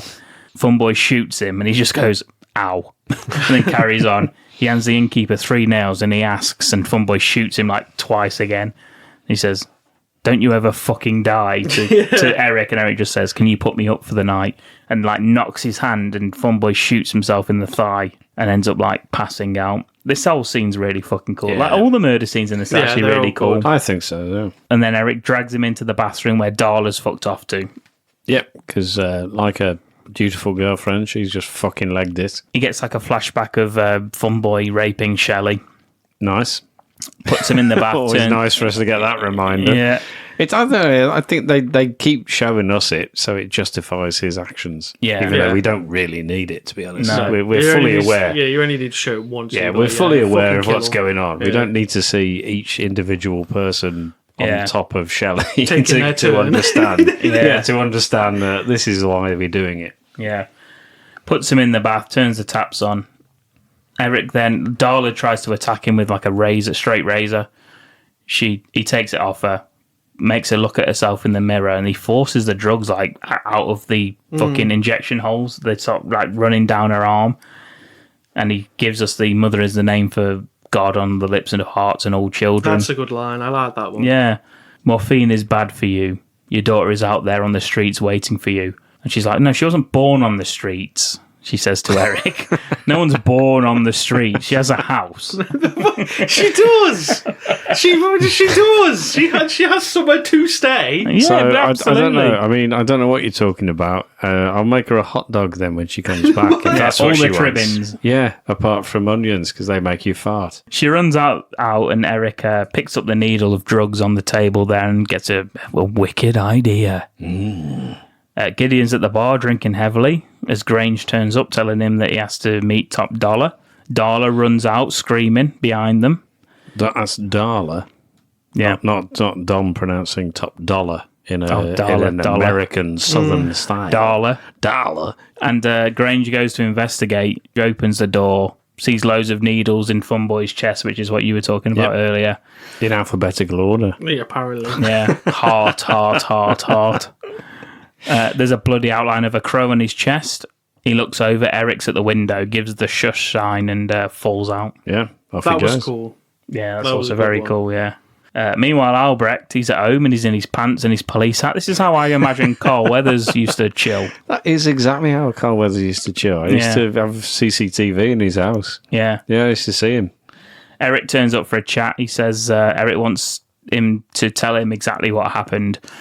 And Albrecht reveals that he stayed with Shelley through 30 hours of agony before she died. 30 hours of intensive care. Yeah. It's a long time, isn't it? Eric grabs his head, experiences all the pain that she went through Albrecht, and Eric gives the line that little things used to mean so much to Shelley. I used to think they were trivial. Believe me, nothing is trivial. That's ad-libbed by Brandon Lee. That's not in the script. That could be a tagline. Yeah. That's a better ad-lib than "You've got the biggest dick I've ever seen on the man" that he says in Showdown in Little Tokyo. I don't know if that was an ad-lib, that one. I think it was. I think Dolph Lundgren wrote that bit. It must be pointed out that I love Brandon Lee in this. I think this is his best film, but he starred in some fucking lunatic films, Brandon Lee. I think he did some great stuff. Gideon goes to Top Dollar and warns him about Eric. Grange says that, I also saw him. He was in Funboy's apartment. Gideon tells him that he had a bird with him. That his name was Eric Draven. He sends his regards. And Top Dollar says, "A boy and his bird, how very touching." Everyone has a little laugh. And then Top Dollar stabs Gideon through the fucking neck with a massive sword. In fairness, he does say, "You two fucks."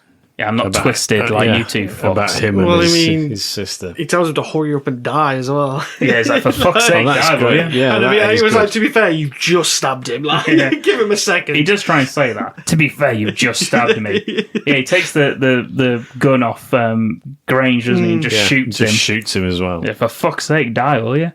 Meanwhile, we get T-Bird and Skank. They stop at a convenience store for supplies. They do the fire it up. Potatoes, anyone? Potatoes, anyone? Probably the most enthusiastic you've seen it through the movie as well. Yeah. They proper fucking went for They it. do, yeah. They're about to fucking have sex with each other, I think. That's for the power of potatoes right there. The power of potatoes compels you. Yeah. T-Bird gets in the car while Skank's in the store and Eric's in the back fucking seat and tells him to drive off. Skank watches him drive off, comes out, gets hit by a car. The guy comes out, starts beating Skank up. Skank ends up beating him up. Yeah, I never ever liked that. No. That guy's got every right to beat the shit out of this fucking drug bastard. Yeah. Yeah, pissed me off. Doesn't he kick him in the bollocks or something? Yeah, pissed me off. Yeah. It just pissed me off that he took his car. Yeah, gets in his car and starts following T-Bird and Draven. This is where we get a chase through the streets with cops and stuff. You know what this reminded me of, Ken? Go on. The 1989 film Batman. You know that chase through the streets? Oh, yeah. The way it's shot and stuff, very, very similar. Okay. I'm glad you brought that up. Thank you. He takes T-Bird down to the docks, and all through this, T-Bird's saying, what do you want? Do you want money? Do you want fucking whatever? I'll give you whatever you want. And he ends up tying T-Bird to the driver's seat of the car. We can see already in the back of this fucking car, there's a million fucking explosives. He takes a grenade out, and T-Bird's when he realizes who it is, he realizes who Eric is, and he says, I knew you. I know you. I know you. I knew knew you. I knew you. But you ain't you. You can't be you. We put you through the window. There ain't no coming back. This is the really real world. There ain't no coming back. We killed your dad. There ain't no coming back. And he straps him, like, gaffer tapes him to his seat, doesn't he? And then he puts, like, a phosphorus grenade, which is, like, over 1,000 degrees those things burn at, and he puts it, like, in between his legs, doesn't he? Sets the accelerator on the car, and it drives off. Yeah, it drives off the and dock. he, like, waves it as it drives off, and it just explodes as it goes off the thing. The best, the devil's son. You felt how awful goodness is. You felt how awful goodness is.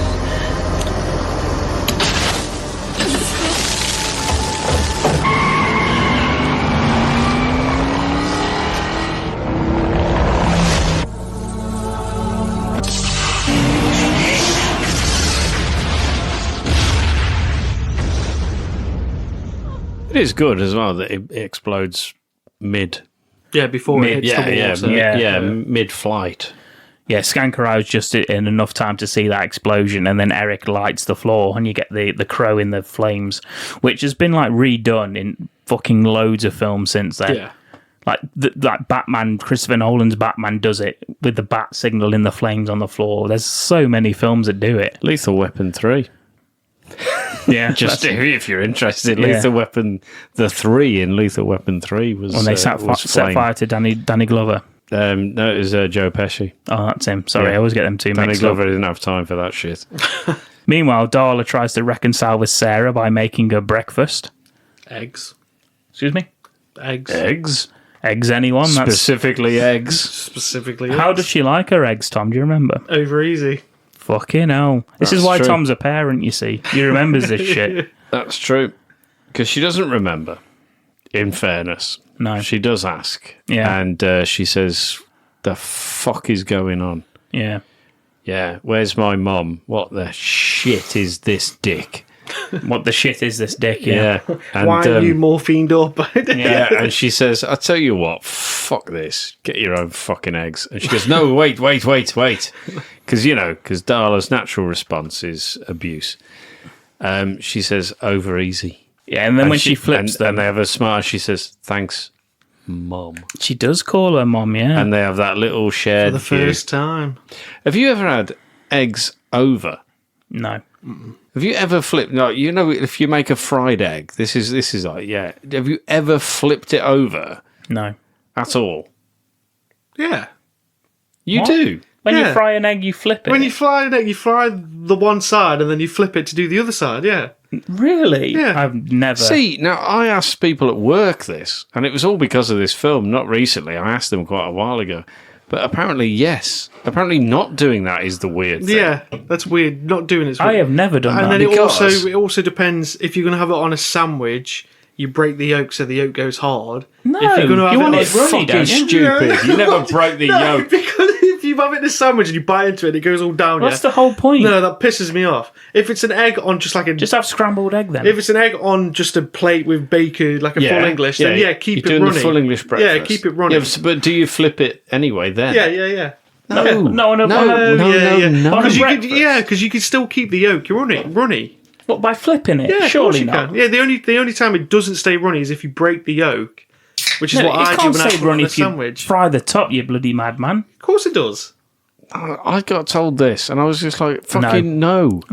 No, you do not flip it. No. If you flip it, you're smashing that, and it's all gone everywhere. And Yeah. you fucking And, eat it. and also you they're just flipping dry it out the yolk. recklessly. So you've got like a hard fucking fried egg. Like, Well, yeah, because you if want I it bite run- into a even in a sandwich, I sandwich, don't though- want yolk going all down no, me. but It you annoys cut, me. you cut the sandwich in half and then you get the yolk dripping out. No, too messy. And then you can mop it up with the bread. That's the too messy. beauty yeah, of it. but that's Yes. but if you want to mop it up, that's a full English, which is No, fine. it's not. It's a fucking sandwich. No, it's runny if it's a full English. If it's on a sandwich, it's hard. Do you Kids see- today. Do you see what this film does? It divides opinion, and it's divided our opinion on how to prepare eggs. Imagine that. How do you guys like it in America? Do you like it sunny side up, over easy, scrambled, or you just shoot the fucking thing? Just shoot the chicken before it's got a chance to lay the bastard. Yeah. I like my eggs shot to shit. Full of shrapnel. It's alive! It's alive! It's alive! Albrecht's supervisor, the detective from earlier, he chews him out for 3 deaths in one night and shows him the photo of T-Bird's corpse. He's got great teeth, that corpse. Say what you like about T-Bird. Yeah, for like a drug addict. Yeah. He thinks Albrecht's coercing covering for the cartoon character with the painted face. Yeah, which he is. Yeah. And he also stole a file from Homicide, and he tells him that he's suspended for misconduct. Yeah, which he did. Yeah, he's done all that. Yeah, that's a fair suspension. Sarah goes to Eric's apartment, speaks to the shadows. Feeling that he must be nearby, she finds Gabriel the cat. She's looking after him from now on. Don't worry about that, Tom. I know you love cats. Really? I hate cats. I hate cats. Oh, good. I'm allergic to them. Yeah. I'm not allergic to them, I just hate them. Have you ever had a pet? Yeah. She tells him that she misses him, and she says that he doesn't care anymore because he doesn't respond. Yeah. And when fucking sort of gaslighting shit is that from her? Yeah. Oh, you don't even care. Yeah. He's just like, I fucking he do might not care. be in, for all she knows. He says, look, I do care. I'm just fucking dead. I'm just a bit busy at the moment. I'm just actually dead. Yeah. So what do you want? I've got shit to do. Yeah, and now I've had to come here and tell you that I do care, just in case you cry. But I do care. I'm just unfortunately murdered. Sorry if that puts you out. You fucking hell, how's your eggs? Eric does speak to her that the sun rises and he's standing in the fucking windowsill there. Sunrise in the morning. Not as popular as it used to be. Rolf Harris song there. Oh, God. Oh, why? What happened to him? I don't know. He's got into a bit of trouble. Eric speaks to her saying that I do in fact really care about you, but I'm dead so I can't speak to you anymore. Sorry about that. And then they have a little hug. My fault. Skanky's back at the pit. He's upstairs with Top Dollar talking about how Eric killed T-Bird and that he's terrified that he's going to be next. That ghost gonna kill my ass next. Yeah. He says many times. Top Dollar tells Grange to watch Skank as they might need him, and there's loads of gang members that arrive. We're having a big meeting. Does this Wincott say, shall we just record this and play it back in slow motion? Because Skank's getting really fucking... Oh, yeah. He's getting mental, yeah. I love everything Wincott says in this film, to be honest. Yeah. It's a fucking great dialogue from him. Eric's on the roof. Yeah, he's playing the guitar solo, isn't he? He is, very cool. Yeah, very nice indeed. Smashes the guitar up in the amp as well. Yeah. It's a bit of a shame. Ruins axe, he can't buy another one. Because he's dead. Anyway. Yeah. No credit when you're dead, Tom. No, that's not how it works. Back to the pit. We've got For Love Not Lisa. They're playing live. Very, very cool as well. It is again. Upstairs, Top Dollar. He's got 30 fucking people around his he's table. brought a few more guys in, hasn't he? He doesn't really give a fuck about T-Bird being killed, and he starts discussing plans for Devil's Night. Boys. Seems our friend T-Bird won't be joining us this evening on account of a slight case of death. Want to sit down? Well. Devil's Night is upon us again. So we throw a little party, start a bunch of fires, make a little profit. Tell you what, his outfit. Oh, the Wincott's musketeer outfit. It's quality. I wear that when I'm singing rock ballads on the top of cliffs. Yeah. Cliff top rock ballads. That's what I wear with one foot up on He's a got rock. knee-high boots he's a swordsman. That's what I do. That's what I wear. Like he's supposed to use a rapier or whatever it's called. A raper, yeah. No. Yeah, it's like a rapist. A rapier. Yeah. A rapier. No. Yeah, a rapier. That is how it's said. Is that how it's said? Rapier. Yeah. Okay. Not rapier, that's it's French though, isn't it? That's because it's a French rapist. It's a French sword though, that's isn't it? That's a French rapist, a rapier. Rapier does sound like a Frenchman that you know. So... No, that's what I wear, though, when I'm standing on the top of cliff tops. It's interrupting weddings on the beach. Yeah. With a little lamp. And me just singing, I want to know what love is. And they look up and it's me dressed like Michael Wincott in this scene. Is that bloody Michael Wincott from The Crow? Yeah. They're like, no. I want you to show me. And they're all just like, oh, for fuck's sake, it's Wincott. He's got an Asian woman next to him. Yeah. It's Wincott again. He's wearing like a billowy shirt as well, it's isn't like it? a blouse. Like a pirate's blouse. Yeah, very good. He looks fucking brilliant. You see, gentlemen, greed is for amateurs. Disorder, chaos, anarchy. Now that's fun. What about Devil's Night? You don't want us to do like my 5 times for the whole city? No, I want you to set a fire so goddamn big the gods will notice us again. That's what I'm saying. I want all of you boys to be able to look me straight in the eye one more time and say, are we having fun or what? A crow lands on the middle of the table. Oh, for fuck's sake. And all you hear is, gentlemen. And I just love the fact that he just turns up in the middle of this big gang. He's got the balls to do it. Stands on the table, sits down and says, I just want him, and points to Skank. And Wincott says, well, you can't have him. And Eric says, I see you've made your decision. Well, let's see you enforce it. And Wincott's reply is also very cool. Yeah, I was going to say, that's a good fucking threat. That's a great threat, and his response is great. He's like, oh, well, this is already boring the shit out of me. Kill him. And everyone just shoots him off the table. The guy goes up, goes to the foot of the table, looks down and says, I don't know where he is. And by the time he said that, he's just gets his fucking head shot off. Yep. And we get now, for me, the best action scene in the film where he jumps up. Oh, man. Just when he jumps up, shooting, he's stabbing people. He just says he's gone.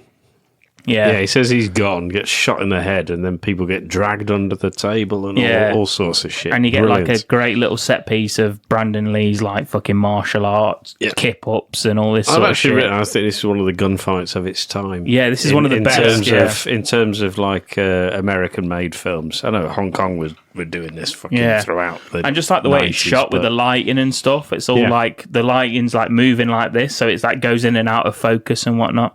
Top Dollar, he escapes with his sister and Grange. They all fuck off. Eric Eric kills everyone in the room. He's killed about 40 people. Yeah. Skank's trying to fucking hide under the table. He puts a samurai sword through the, stabs it through the table, drags him outside, and he's got a great line here as well to Skank. He says, guess it's not a good day to be a bad guy, which I've always liked. And Skank says, I'm not Skank. Skank's right there. Skank's dead. And he says, yeah, that's right. Yeah, and then just throws him out the fucking window. Everyone would try it, though. Like, oh, but Skank's over there. The police arrive, and Eric does like a dance to get away. Like, he puts his hands up and then does like a hopping dance away and then jumps out the window. He ends up getting running along the rooftops, escaping the police helicopter. Albrecht ends up getting in his car and driving up and getting Eric to jump in, and then he drives off. He saves him. He does, yeah, because he's been shot many, many times by this point, hasn't he? So he's feeling a little bit weak. Jumps in his car. He says, "Right, yeah, I'll take you here," and then looks, and he's fucking gone again. Meanwhile, Top Dollar, Grange, and his sister, they're in the car discussing Eric. He's like, by this time last year, the whole city was on fire. So he's not happy. And the sister says that Eric is invulnerable to harm, but only if his link to the real world is untouched. So they have found out that you need to hurt the crow that's following him in order to hurt him. Yep, kill the crow, take the power. I don't know how they came to that conclusion, though. She's mystical. She's got some sort of mystical shit. If that's the plot hole you want to go with. Now that Eric's killed the gang that he was set out to avenge, he promises Shelley that he's coming home. He's like sort of in the street somewhere. Kids run past him with trick-or-treat outfits on. They got flashlights. Eric spots them, starts laughing, and we get slow-mo of Eric laughing at them running past him. I feel like that's a tribute to Brandon Lee, isn't it, that, basically? I think that the whole point of that being in the film is just to be like... I think so, because there's no other point in it. No. But I do like that shot of him just laughing. He returns to the cemetery to visit Shelley's grave. Sarah's already there, sleeping on the grave, and she wants to say goodbye, and he gives her Shelley's engagement ring, which he's put on a necklace, saying, I think she'd like you to have it. Sarah leaves the cemetery, and as soon as she does, she's abducted by Grange and taken to the church. Yep. And introduced to Top Dollar Big Business, and he immediately removes the necklace. Through the crow, Eric sees that Sarah's in danger and he goes to rescue her. Yeah, and he's like, for fuck's sake, I'm absolutely I thought I was done. I'm tired out. I've been shot so many times. My job here is done. Can I not please just die? The crow flies inside the church ahead of him, but Grange shoots it. Snipes the fucking thing. Motherfucker. And Eric, not realising that the crow, by wounding the crow, it's like it fucks with his invulnerability, tells Top Dollar that he's going to let him walk out of it if he gives Shelley back to him. And Top Dollar says, fuck that, Sky High, and shoots him in the shoulder. And I do like his response to that, is Eric feels his shoulder with the blood in it and just goes, oh, shit, and falls over. I think he does say fuck. Oh, fuck, yeah. I think he does say, oh, shit. fuck. Yeah, and then Sarah's taken to the upper levels of the church by Top Dollar. Albrecht turns up. Why is he there? Because he cares, man. Oh, yeah. He cares too much. How does he know they're there, though? Yeah. Is he just paying his respects? Also, why did he drive there? Why didn't he run like he normally does? Well, he found out which cars is. Maybe. He runs off at the end. Oh, yeah. True. Like Napoleon Dynamite. yeah. Just never stops. He comes in shooting anyway. He finds Eric on the floor, says, oh, there's only one problem. I'm like human now. Look, my shoulder's fucked. And ends up helping him towards the spiral staircase to go and chase after Sarah. The crow, which is fucked as well. Yep. The bird gets picked up by Bailing. Yep, she grabs the crow.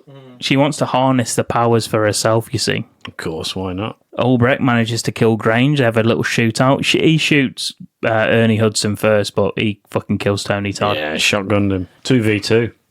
Yeah. He's like, I'm going to stay here because I've been shot. So you fucking go up there, Eric. I'm just going to chill at the bottom of these stairs. That's fair enough. You have been shot. Thank you. As he goes halfway up, he sees Bailing. She's blabbers some shit about the crow, and the crow ends up fucking attacking her. Yeah, it takes her eyes. Her eyes. Poetic justice. Exactly. Yeah. Haven't we been going on about the eyes? And now the crow attacks her eyes. I quite like that scene with the pecking at the eyes. I think it looks pretty cool. Then she falls. I don't really like that bit where she falls. She's hanging onto the bell. What would you do, Dom, if I removed your eyes right now? You wouldn't shout, "Oh no, my eyes!" I'd just plummet. I wouldn't hang on to the bell tower. No, I wouldn't be thrown out of the window. I'd just stab your eyes out.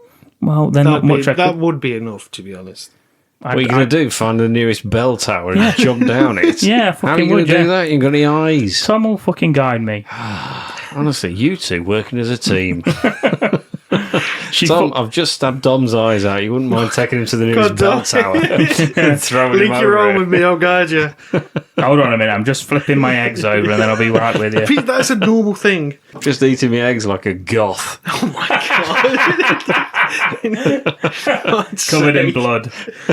Yeah, she gets her eyes pecked out. She falls down, hangs onto the bell rope. Bell rope, is that? I think it's so the bell can ring. I think that's the only reason the bell's involved. Oh, yeah. I thought it'd be cooler if like somehow the rope had got wrapped round her neck and then her hanging would have caused the bell to go. Yeah. And she falls, hangs onto the bell rope for a bit and then just plummets and she's dead. And Ernie Hudson just watches her fucking hit the deck. Fair enough. We get to the rooftop and we get this is like in terms of like final boss bad guy scene, I do like a scene in the rain. I'm a big fan of Universal Soldier on the farm. Very big fan of this as well. He's got Sarah. Eric turns up and he just fucking throws her off the roof and she like hangs on in the end. And I do really like this scene on the roof with the sword and shit. And Michael Wincott's just fucking badass in this. Damn right. Yeah. He gets distracted because Sarah shouts for him and he ends up stabbing through him. Top Dollar does. And he does mention that it was actually him that authorised the killing of Shelley and Eric. Nothing gets done without my say-so. Yeah. And Eric says that, I'm glad you've told me that, and I've got a gift for you. And he grabs his head and like transfers the 30 hours of pain that Shelley went through into I like that. Top Dollar. And Top Dollar's just like in pain from it, just falls off the roof and lands on a gargoyle. I love the blood coming out of the gargoyle's practically mouth. that makes no sense, but it's very it's fucking still cool. I think it's brilliant. It's very cool though. Yeah. The blood comes out the mouth of the gargoyle. Eric rescues Sarah, brings her to Albrecht. They share a smoke. Albrecht says, "I'm quitting if I live." Yeah, he takes like one drag and goes, oh, because that's how disgusting. smoking works, doesn't it? After a near-death experience, you just quit. I think so. Eric tells Sarah to stay with him until the ambulance comes, and then he disappears. Ernie Hudson's like, yeah, he does that. He crawls to Shelley's grave, passes out. That's when Shelley's ghost turns up and hugs Eric. Gives him a smooch. Yeah. Sarah comes around the corner to visit Eric's grave, and the graves are all like back to normal, as if like nothing's ever happened. Yeah. The crow stands on his head on Eric's headstone, holding Shelley's ring that Sarah Crow stands on his head. Well, that's unusual. Watch this. Holding Shelley's ring that Sarah lost during the abduction. It drops it into Sarah's hand and it flies off into the night. And we get a final narration where Sarah says, If the people we love are stolen from us, the way to have them live on is to never stop loving them. Buildings burn, people die, but real love is forever. What do we think then, guys? Ken, your thoughts? Fucking love the film. Yeah. Yep. I know you watched. We spoke about the new Crow earlier. Having watched that quite recently, and then this again. But this is far superior. Yeah, it really. You is. said that during the review, though, didn't you? Of the initial this, one, of this, the new one. This is just. This has got the atmosphere. The new one's got the action and the violence, and yeah, they throw in some new shit. But so what? I like how the new one has him when he dies. He kind of gets sent back to where he come. Like he gets sent back to that weird train station thing, and then he gets sent back again after he gets killed. I like that. Is that like supposed to be purgatory? I think so. Yeah, I don't know. I don't know if it needs. It doesn't need it. I know though. it doesn't need it. But I still kind of like it. Like I like how he can get sent somewhere to then have to be sent back. Well, from my point of view, I never read the graphic novels, so I don't know how fucking true either of the two film adaptations are. And I say I've never watched the sequels to the '94 one, but I don't think this lacks anything. No, I don't think it lacks the but I wish I could see him like be told what he had to do. He doesn't need to be told because he's fucking doing what he has to do, and he's even the fact that he was happy as it was. He killed the rest of the gang, left the boss. That's him done. Yeah, he doesn't give a fuck about. But then he finds out the boss. Yeah, is exactly. Yeah, so he doesn't. involved. Yeah, but that's because he brings him back into it. Wincott. What the fuck's he thinking? It's not a good film. I don't like. No the idea film, why Wincott's thinking. Tell you what I need to do: go and antagonise this fucking immortal bastard a little bit more. Leave him because he's gone. I know he may not know he's gone, but after all that, would you really, just go and piss him off a bit more? Yeah. But this for me, I don't know. I've struggled to think of a poor point or a weak point in this 94 version. 100%. It's so fucking like streamlined. Yeah, like, it's there's just no concise. wasted scene. Yeah, really. exactly. You get your flashbacks, but they are The brief flashbacks and they're are so good, interspersed. Yeah, they're interspersed with the rest of it. They're not like a chunk of time where you've lost the action that you were in. They're like it's a couple of seconds. It's like 5 seconds of that, and it makes him who he is and why he's doing it. I think this is the best example. Sorry, Tom. I think this is the best example of flashbacks in films, to be honest, because it does exactly what it needs to. It doesn't outsay its welcome. The flashbacks, the stylistic red of the flashbacks, I think works really well with how colourless it almost is. It's like back then that was like life. It was vibrant. And now it's all just drained and black and white. It's because that was his life and now it's gone. Yeah. And I think like within 5-10 seconds of these flashbacks, you already know the love that Eric and Shelley have with each other and the love that they have for Sarah as well. All through these flashbacks throughout the film, they don't outstay their welcome. You're not spending an hour of the film establishing character. You're straight into the action. I think the movie does a good job of making you kind of understand what's going on without actually having to read the graphic novels or the comics or anything like that. So is this going in the bad movie cult, Ken? I don't think it can, Dom. No, absolutely not. No, can't go. No. In terms of Brandon Lee, Ken, is this your favourite of his, or do you prefer sort of... to be honest, I know you mentioned like his martial arts in this. You don't really get a full showcase. Not really, but you get a little taste. I think as a character, yes, this is his acting ability in it. Yeah, because he gives you the grief, he gives you the motivation. He gives you the goofy stuff as well. The rest of it, I mean, the rest of his films, martial arts films, by their nature, are revenge films. Just because something happens, it's either your partner, your wife, or something like that that happens and you take umbrage with that and you go out and you kick the shit out of everybody. This, he doesn't need to be a martial arts expert. Because that's always a bit weird in the martial arts films, how they just so happen to have picked on a martial arts expert. He gives you the grief, he gives you the motivation, he fucking delivers. Yes, he can fight, but he's not an invincible fighter because he does get beaten a few times. He gets hit, he gets punched, he gets like smacked with fucking pipes and stabbed and all that sort of stuff. So he is vulnerable to fighting, but he portrays it so well that you just forget that he's a fucking martial artist anyway, because he doesn't have to be. And I think that's where you step out of the typecast bit. And yeah, I think it's a great film.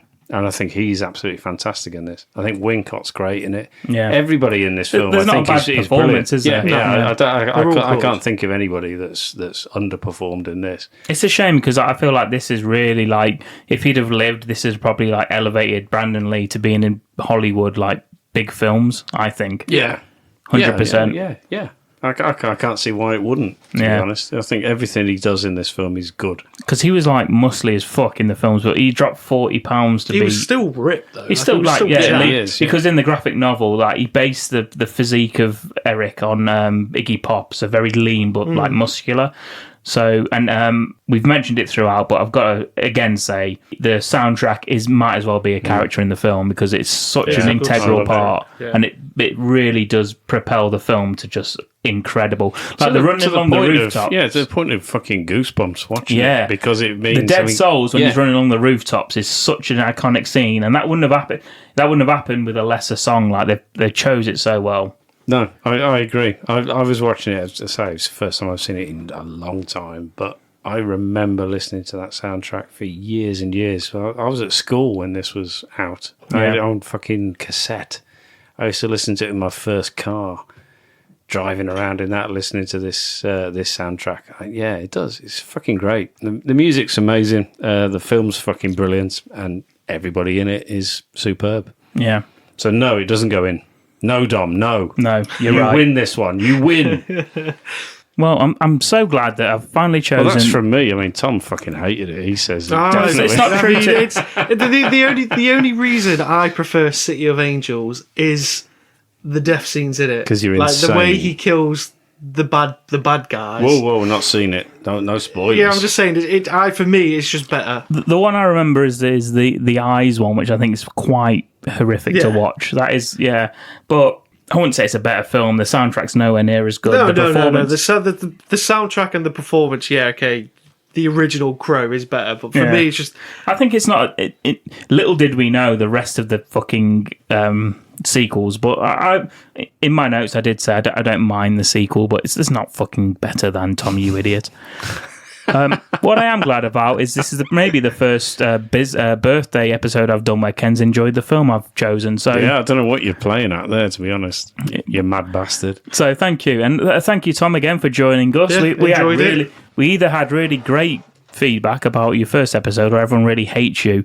Either way, thank you for turning up. We're not sure yet at the time of recording. No, but thank you for turning up anyway. We'll be back next time. Wait just a second there, Dom. Oh, hang on. As it's a birthday episode, yep, I've got you a little birthday gift. Have you? And there it is. Oh, hang on a minute. Right there. And that's right. What we're doing is we're doing an opening of a gift on an audio-only unboxing podcast. Only we could be bothered with this. Oh, yes. Fucking hell. Oh. That's nice. Well, that is going up in the fucking studio. Ken, that is oh, mate. You know what? I'll tell you birthday, mate. Oh, thank you very much, my friend. This fucking... logo's fucking cool, isn't it? How good does that look? What he's got there, it's a 2 meter square of our bad movie called Podcast logo. That's going to go up on the wall in our studio. So if we ever do it on video, we actually look the part a little bit. Thank you, Ken. That's not a problem, mate. Very cool. Happy bastard birthday. Thank you. Do you like the logo, Tom? Yeah, I always have. He always has. I always have. Long time listener, Tom. Can't name a single episode, but he loves us. What do you mean? Never watched a film, but still. I've Thank you watched very much, Ken. films. That's great, Ken. Thank you so much. Not a problem. Well, happy birthday to me. Happy fucking Happy birthday. 40th birthday. And brilliant. There he goes. And if anyone's having a birthday as well, happy birthday to you. I'm not going to just take it all myself. It's not all about Dom, is it? Yeah. We're going to be back and we're covering an absolute classic. It's Under Siege. It's Steven Seagal. That's going to end the month. Big Steve. But until then, thank you, Ken, for joining me. Thank you, Tom, again, once more for joining us. We'll see you next time. Goodbye. Bye-bye. Someone take these dreams away that point me to another day. A jewel of personalities, that strange or true reality. They keep calling me. They keep calling me. Keep on calling me. They keep calling